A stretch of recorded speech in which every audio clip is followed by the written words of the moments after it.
परभणीच्या संदर्भात देखील काँग्रेसनं ऑब्जेक्शन घेतलं होतं की महिला ओपन का करण्यात आला या ठिकाणी, याआधी महिलांसाठी आरक्षित होता, त्यावर काय त्यांचा थोडा गैरसमज झाला होता. अडीच वर्षाची जी आरक्षणं होती त्याच्यामध्ये पहिल्यांदा त्यांच्या इथे महिलांचं आरक्षण पडलं होतं, पण नंतरच्या ह्याच्यामध्ये एससीचं महिलांचं पडलं होतं, म्हणून त्यांचा गैरसमज आपण दूर केला.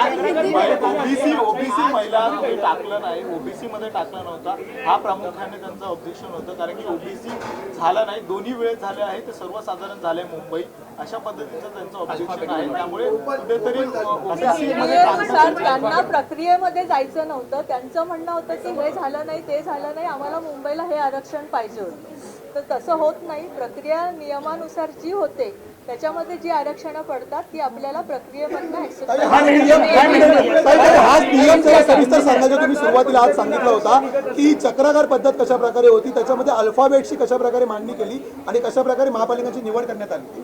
जी नामाप्रची आरक्षणं होती, जी आपल्याला 8 लोकसंख्येप्रमाणे आपल्याला 8 द्यायची होती.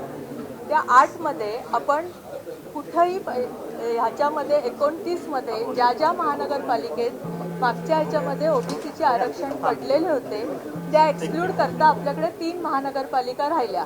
3 महानगरपालिकेतलं ऑलरेडी जालना त्याच्यामध्ये एक्सक्लूड झालं होतं, कारण जालनाची चिठ्ठी निघाली होती.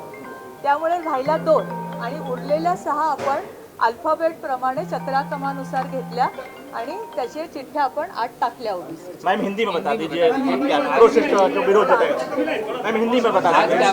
कैसे जो लॉटरी निकाली गई मैडम हिंदी में ठाकरे गुट का ऑब्जेक्शन क्यों किया है? ठाकरे गुट का लॉटरी स्पॉट छोड़ के गए।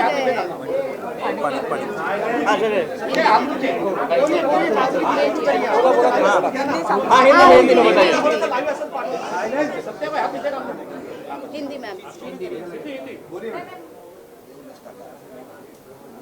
आज 29 महानगरपालिका के लिए महापौर के आरक्षण की सोडत यहाँ संपूर्ण हो गई. उसमें एक हम लोगों ने और जो क्या एक आरक्षण ते सुद्धा एस टीसाठी ज्या